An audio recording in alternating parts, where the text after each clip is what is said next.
Wonderful. Well, if I may, I'm just going to quickly share my screen because I prepared a few slides. Okay, I need to make sure I've let you do that. Let me just make sure that's it. You should be able to now, Emma. Let's try. Okay. Okay, let's play from start. Can everybody see that? Perfect. Um, so hi everybody, and happy Wednesday, and welcome to this session about the importance of personal branding. In this session, we are going to cover, well, I'm going to give you an overview of PR and the changing landscape. We're all going to also look at what personal branding is, who it applies to, how you can create it, when is the right time to start, and why it's beneficial in business. But I should probably just give you a little bit of background about me. So yeah, I'm Emma Heley. I'm the co-founder and managing director of Thinking Hat. I've got over 15 years, almost 20 actually, when I was working it out, 20, almost 20 years experience in PR and communications, working with brands in the consumer space, business, entertainment, also influencer marketing and crisis management. Thinking Hat was launched 8.5 years ago, and we are a PR and content agency, so working with Davids and Goliaths, and we're not sector specific, so we work with clients across all sectors, ranging from fashion and finance to third sector, business and tech. And essentially, what our agency does is put people and brands on the map. And here's a snapshot of some of our clients, actually, past and present. So you can see it's quite a wide variety there. Oh, sorry. So I thought, first of all, we'll delve into what PR is. And I'm going to make a few assumptions in this session, in that many of you will probably have little or no exposure to PR and that personal branding piece. So I'm going to go back to basics a little bit. But if you do find any of what I've said too basic, please feel free to reach out afterwards. I'm happy to give you some more in-depth advice or expertise, especially if you've got a particular question that you don't want to raise as part of this session. So what is PR? There are many kind of highfalutin definitions about what that is, but simply put, PR is the art of telling and selling stories to an audience, usually via the conduit of the media.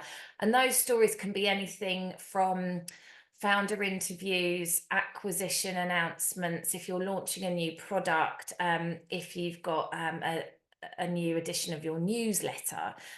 All of this is it's essentially content, but more importantly, I think PR is about crafting that positive public image and building trust. Oh, sorry about that. Hold on. There we go. And I just wanted to touch on the changing landscape of PR for context, because at the start of my career, which, gosh, I think it was started in about 2006, the success of a client campaign was measured by column inches and the prestige of a certain publication. We'd have clients come to us and they'd all want to be on the front page of the Times, or have a double page spread in Good Housekeeping magazine, or whatever it might be. And while traditional PR is still really important, and there's a couple of examples on the page there, the landscape has changed so much. And you are probably aware, even if you're not doing PR, that actually campaigns are more integrated now than ever before. And I think, again, going back to when I first started in the industry, it was all about that physical print publication. we'd get people double page spreads or a column somewhere, and they were raving if we ever got them a piece online. It was frowned upon because it didn't carry the weight. They thought no one's going to read it. And my gosh, it's changed, because actually now being online is probably more favored, because let's be honest, it's got more longevity. It's not yesterday's fish and chip paper. You can easily share that coverage and that content. It's accessible. You've got a bigger reach now, and you can also target niche audiences. And also, importantly, from a reputation perspective, you can correct any errors that are on the page. It would be again, referring back many years ago, we'd be so excited to see a piece of coverage come out in the FT or Sunday Times or whatever, and you'd just be praying that they'd got all of the messaging right, that they'd got the name of the brand right, that they'd spelt the website correctly, because when it's printed, there's no going back. You can't fix a thing. But now with online, if there is anything that's incorrect, we can get it changed, and quickly. Rarely happens. And there, so, and I just wanted to give you an example actually of an integrated campaign that I was part of recently. So we worked with Duke Corporate Education, which is an arm of Duke University in America. And we were working with the CEO, Shyamla Shetty, to build the profile of Duke Corporate Education, but also Shyamla as a thought leader. So she's very passionate about diversity, inclusion, women in business, breaking glass ceilings. So the campaign for Shyamla and the brand itself, Duke Corporate Education, kind of straddled both the traditional PR element, but then we also did a lot of work to promote Shyamla and her personal brand. So with this piece of coverage, you can see we've got a beautiful, I think it was a double page spread actually in the Financial Times, of Shyamla. But actually, it's the work we've done with her on LinkedIn, promoting her as a thought leader, as an expert in her industry, on LinkedIn. And this content actually was used on her website and in newsletters. And that's what we've seen has generated the most traction, has got people talking, has carved out a niche for her. And you can see some of the stats there about, how followers and engagement and that audience has increased. So that was a really exciting piece of work, and I think a great example of how campaigns are not one dimensional anymore. They have to be integrated, which leads me on to kind of delve more into the minutiae of that personal branding piece. What do we mean by personal branding? And I think typically when we work with clients in PR, typically we're asked to promote the brand. But it goes without saying that that personal brand is you. So I'm assuming you all run businesses. So as much as the PR and the reputation of your company is important, actually promoting you as the founder or the expert in your field is really important too, because you are the entrepreneur, the founder, the face. But personal branding doesn't just apply to kind of the leader or the founder. It can apply to the CMO, the CTO, the office manager. And part of that process is defining who you are, what you stand for. And it's looking at that combination, that unique combination of skills and opinions and values that sets you apart from the competition. How do you want people to feel when they interact with you? What do you want them to remember? What do you want them to do, essentially? Um, and this is a great example of someone I know, Elaine actually knows really well. Some of you may be familiar with the amazing Karen Holden, um, who is the founder of a city law firm, a highly distinguished practice, award winning, disruptive, and innovative. the work that the law firm does itself goes without saying, very prestigious. But actually, the work we did with Karen was to kind of carve out a niche for her in that field as one of the most disruptive lawyers of our generation, showcase what she does, spotlight all of her areas of expertise, and to make her the go-to lawyer. So we got her, gosh, everywhere. We've got loads of regular columns. We've got her on TV, radio, and Daily Mail, Good Housekeeper, and we got her absolutely everywhere. And we really shone a spotlight on her and built that personal brand, which has helped win her awards. It's helped with lead generation for the business. People know who she is. People trust her, and she's built that credibility through her personal brand, as well as the work we did with a city law firm in tandem. So, how do you create a personal brand? Well, it may come as a surprise to you that your personal brand already exists, but you might just not have taken control of it yet.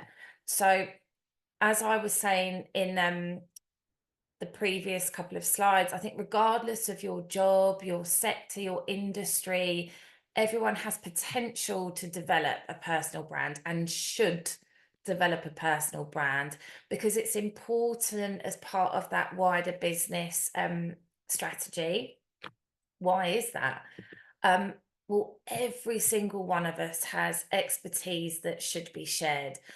And in business, as you all probably know, people buy people, and people buy people like themselves more often than not. And as much as it's good to build that brand trust, I think human advocacy is even better. It's more powerful, because the more we trust someone, the more we buy into them and what they're selling, what they're doing. And then I think that gives us a bigger opportunity for growth. So in terms of getting started, I would say a good place to start is a workshop, which isn't as onerous as it sounds. You can do that by yourself. And I think it's sitting down and thinking about, okay, you've got your brand, which is brilliant, and you know what that does, and what your objectives are, and how much money you need to make, and all of the rest of it. But in terms of your personal brand, who are you? What do you want to be known for? What are you trying to convey? What do you stand for? Why should people listen to you? Why should people come to you? Um, and I think as part of that workshop process, I think it'd be a good idea to kind of audit your existing brand. So Google yourself and see what people are saying. Is it accurate? Do you need to change the narrative? And actually, if nobody's talking about you, then in a way, this is a really great place to start. You've got a blank canvas to create the narrative and control that narrative as well. And then once you've done that piece of work, I then think it's about developing that strategy and that content plan. And again, it doesn't need to be as onerous or highfalutin as it sounds. A lot of entrepreneurs and businesses work with people like me to do that piece of work. But I think entrepreneurs that are kind of early on and they're quite embryonic or they're bootstrapping, this is stuff you can do yourself.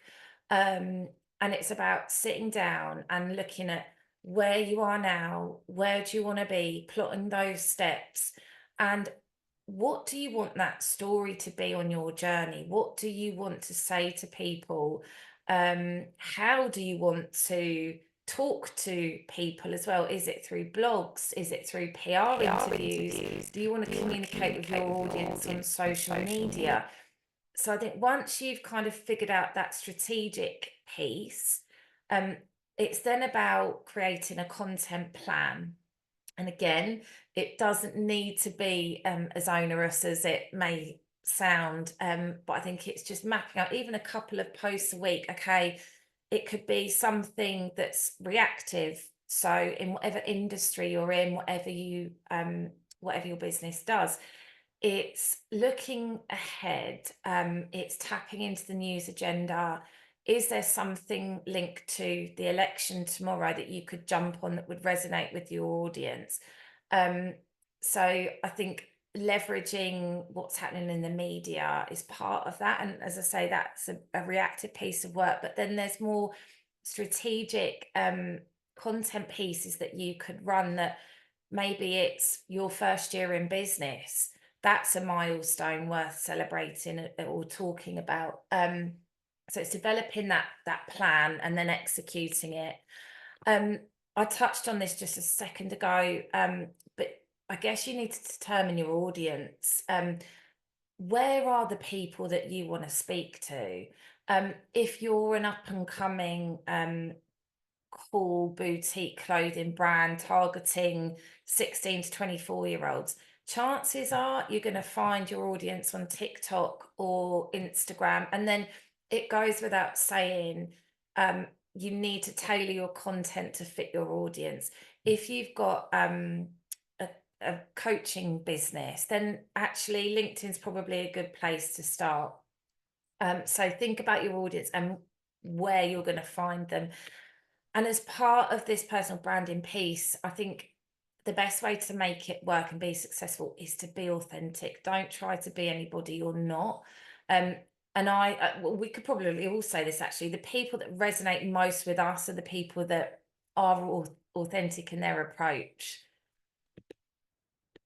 Um, And in case it wasn't obvious, I just wanted to recap on the benefits of personal branding, because quite simply, it improves your visibility and your credibility. It also helps to showcase your skills and your passions as well. Um, and it sets you apart from the competition. Plus, you'll be remembered because the more content you're posting, the more consistent you are with your messaging as well, the more people will remember you, the more people will want to interact, the more people will recommend you, want to work with you. Um, and it will also help you attract the right connections. And like I said, lead to potentially some exciting opportunities personally and professionally. Um, and sorry if I'm rattling through this, by the way. I felt like there was quite a lot of content, and I didn't want to go over my slots. So I'll leave you with a few top tips. And like I say, if any of this is a little bit basic, obviously you can ask me questions at the end, um, and you can drop me an email as well. Happy to kind of delve into this a little bit deeper with you. Um, but in terms of top tips for personal branding, like I say, whether you're a one-man band or you're running a business of 100 plus people, there are some basic principles you can apply to be successful. And like I said, the first thing is you develop that identity. Who are you? What do you stand for? I think a good example of people who are doing this at the moment are all the local MPs, actually, especially the ones that are who are maybe they're fresh in their seat, they're trying to garner support. And I look at them quite closely actually, because I think sometimes they come out of nowhere and they expect to build a rapport with you, but I don't know really what you stand for. I don't know who you are. I don't trust you necessarily. And they haven't made an effort to engage with me in a space where I am. So I think there's a bit of a targeting issue, but I think it's really interesting to see how these MPs, especially the young ones who are trying to break through, how they're doing that. Um, and like I said, consistent messaging is so important. We've got to be clear, we've got to be consistent. You keep beating the same drum all the time, and not to be boring or repetitive. It's to build credibility. You can't say one thing tomorrow and another thing next week, unless there's a reason for the narrative to change. But that's another, that's how people will remember you and buy into what you're saying. Um, and like I said, we need to create a content plan. You need to schedule this content just as you would a hair appointment or a board meeting. Get it in the diary, get it done. And when we talk content, obviously it can be in written form. It could be a blog post, it could be a newsletter, it could be a tweet, for example, I think having the accompanying assets is really important. We do a lot with Canva to create really nice visuals that resonate. People love things that are aesthetically pleasing. And again, it helps you to be remembered.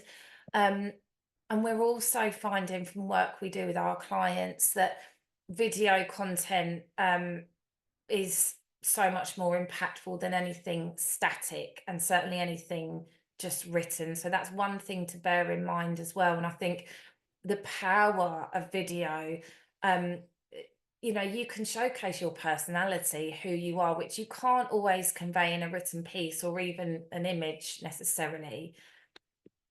Um, and in terms of that wider PR piece and trying to generate press coverage and getting you and your brand on the map, I would say start small and build those meaningful connections. Journalists are your friend to an extent. I don't know if any of you have had experience with the media yet, but I think it's really good to start kind of locally, if you can. Also build relationships with all of the journalists in the sector you're in, with trade publications, and I think build up to that heavyweight national coverage where you can. And again, with journalists, if you are um, speaking to them on your own, please remember nothing is ever off the record, um, and be open with them, but also be mindful. Make sure anything you tell them you're happy to end up in print, because chances are it can. And if you're speaking on behalf of an organisation, make sure you've got permission to say whatever it is that you're going to say. You don't want to get into any trouble. And then finally, obviously, you do want to try and build a following because the numbers count. And I've spotlighted Stephen Bartlett here because if you watch Dragon's Den, you'll know that he's interested in the numbers. How much influence does your brand have? How much influence do you have? And sometimes that can sway his decision to invest. Think about, well, make your content meaningful. Ask yourself, does it entertain? Does it inspire? Is it educational? Does it challenge? Is it informative? Or is it just kind of self-serving, boring corporate fluff that no one's really getting anything from? I think if you can inject yourself into your content and make it valuable, it will do so much better. And also spread the love. So whatever content you've got, whether it's PR coverage, like I said, whether it's a blog you've written, I think it's, of course, we all want national media coverage, but it's good to start small, like I said, and make sure you're sharing it as far and wide as possible. And then my last point, probably the most important really, is to build a personal brand, you've got to become a thought leader. And you don't necessarily need to wait for some big announcement. You can get going with it. Think about topics that are passionate to you, like I said, that add value, that maybe educate, and start carving out your niche in terms of expertise, because I can tell you the media will be watching, and so will people that you might want to connect with, whether that's investors, whether it's people you want to buy your product, whether it's people you want to have come work for you. So there is always someone watching, and you never know where it might lead. And here's just some examples of thought leadership pieces we've placed for clients, and this has all been workshopped really between them and us. What is it they want to say? What's the headline? Why should people read this piece of copy? And sometimes we ghostwrite it, sometimes they'll draft it and ask us to place it. It really does depend. But there really is a place for all of this, and all of your thoughts and opinions, and it's just how we package it up and sell it to the media, um, that can end up in the Telegraph or on the LBC website or even on the station itself. So yeah, there's yeah, just some examples of thought leadership, which I think is really important in building your personal brand. And that's it. It was a bit of a whistle stop tour, but hopefully some of what I've said resonates or has given you something to think about. Feel free to jot down my email address and phone number. I'm more than happy to talk to you guys at any point along your journey. And yeah, happy to answer any questions. Great. So thanks so much, Emma. So please do drop any questions in the chat or just unmute yourself and ask the question. One of the things, just the comment on everything that you've presented, Emma. I know that we've got participants here from a number of different countries. We've got people from South Africa, America, the Middle East, etc. But the great thing about communications these days and PR is that global space. And, whether it's Instagram, TikTok, LinkedIn, people are accessing that content from a number of different countries. So we don't need to limit ourselves to just what's happening locally at all there. And I think everything you've said really emphasizes the global accessibility. I agree. And I Available. think, that's why that messaging piece is so important, because you just don't know who's reading who's looking at your website, who's reading your LinkedIn, your tweets, your newsletters. You can have eyeballs on it from all around the world, which is really exciting on one hand, but at the same time, it's something you really do need to control, just to present yourself and your brand in the best possible light. So that audit piece really is yeah, quite important. And where would you say what the difference between PR and marketing is, and what's the kind of interface and relationship there? Yeah, it's something a lot of people get confused with, and the lines, I guess, have become a little bit more blurred over the years. But PR is traditionally that piece where you're dealing with the media. So you would typically pay an agency or a PR consultant to try and generate publicity for you across the media spectrum. Typically, that's a monthly retainer or a project fee. When you're dealing with marketing, you're looking at kind of all of the elements. It's not just PR. You might have to consider advertising, its social media, its internal communications. It might be, paid socials, so trying to boost posts to get more visibility online.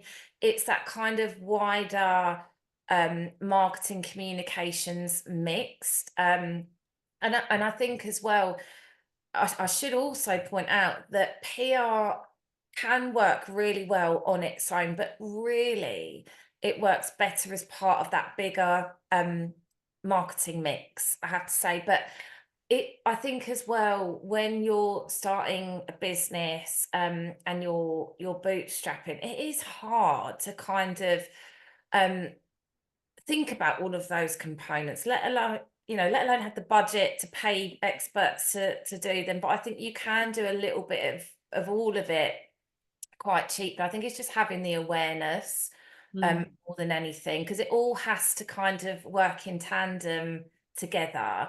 And when I take new clients on, typically, and like I said, we work with really big heavyweight brands, but my passion is working with female founders and brands that don't have a profile, have never done press before. So you're starting from scratch. But I think at that point, it's really important that whatever strategy I put in place from a PR perspective, that it then marries up and aligns with everything they're doing on social or in, you know, with their internal comms or whatever it might be. So everything has to align. We have to be singing from the same hymn sheet for it to work effectively. I think you mentioned press, and Louise has just popped a question in here, and particularly when you're, as you say, bootstrapping, you're trying to do everything yourself. And Louise says, is there a place where you can get details of journalists that you can approach? And Louise says on X you can put out particular hashtag for journo request. I mean, is there? I experienced the same thing with the Global Entrepreneurship Network UK. You know, we would have these new projects and these new things. We wanted to get the news out there, but trying to find people, those kind of channels. Is there a one-stop shop that you can go to? There is, but it costs a fortune. But I have to, so for example, we've got this really big, fancy, expensive software, so we can identify journalists in the depths of Brazil or, you know, the Philippines or wherever. We can find out who the features editor is at the New York Times in, you know, click of our fingers, which is great. But when you're doing it yourself, and I think actually what is good now is actually you can find all of that information more often than not through Twitter, through social media. So I think what I would do if I was starting my business up again is I would do some research on who is writing about your industry. And then I would track them down on social media. Sometimes they have their own website. Also, you can often find journalists through the media outlet website. Most of them are quite good at publishing their information now. But I think I would do that research piece first, find out who I want to connect with, find out who is writing about things that matter to me. And then I'd, connect with them on LinkedIn, DM them on Twitter, or sorry, X, sorry, I keep saying Twitter, Instagram, whatever the outlet, try and just connect with them on whatever channel is available. And sometimes if you dig deep enough, there are the odd kind of list that's posted, or I think speak to your network as well. When I was setting up, thinking how, although obviously I'm in the media industry, but I didn't have access to a big fancy database, so I was trying to find contacts myself, and I was working with a particular client that I didn't have existing contacts for. So I asked around and managed, someone kindly sent me a media list that actually worked brilliantly for me. So I think asking people as well, you never know what they've got access to, and if they're kind enough, they'll share it. Right. Any more questions for Emma? Hi, Emma. Avneet. Hi, Avneet. How are you? I'm good, thank you. We've met before, haven't we? We have. Remember, hi. Yeah, that's why I thought I'll go straight in without any formality. Love it. We actually met in the same place. You, Elaine, myself. That's we all met there together, so that was good. Good that it continues. Gives you a good kind of feeling of, really, really like that. So that was quite good. Even I ended up taking some notes, thinking, well, I know about this industry, but no, you never know enough, do you? There's always nuggets you can get somewhere. So Good. nice one. Thanks. Informative about what you guys do as well. So when you were explaining this, I think it's very similar to what Elaine was asking. But so would you guys actually, put and manage the whole social media, the content, the copywriting, the whole digital marketing plus the PR? Because we know these two are technically separate, right? So what you were saying is that what you offer as your business is putting it all together, the digital marketing plus the PR. Did I understand that correctly? Yeah, and I think it's really interesting actually, because when we think about the definition, I think of PR has changed so much, and PR is content essentially. no matter how you package it up. We can do it all for clients, but we can do part of it. I think it just depends what the need is, also what the budget is, you know. And I think also because I think as well, as founders, you're the best people to sell your business, you're the best people to write about it. So if you have time and capacity and you can write and you enjoy writing, then I would encourage you to do it yourselves. And then to, you know, somebody like me, obviously we can help manage where that content goes, and that'll be part of that kind of strategic piece at the beginning of any campaign. But yeah, in answer to your question, we can do it all. I think obviously that's when it does get expensive, and it takes a lot of time. But again, depending on what stage people are in their business, we have a piece of software called Hootsuite, which can manage lots of different client accounts. So we're running 10 different clients' social media or whatever it might be. We can do it through a snazzy piece of software, which makes it a bit less onerous for us. I mean, we still have to create the content and think about what we're putting in, but we can schedule it.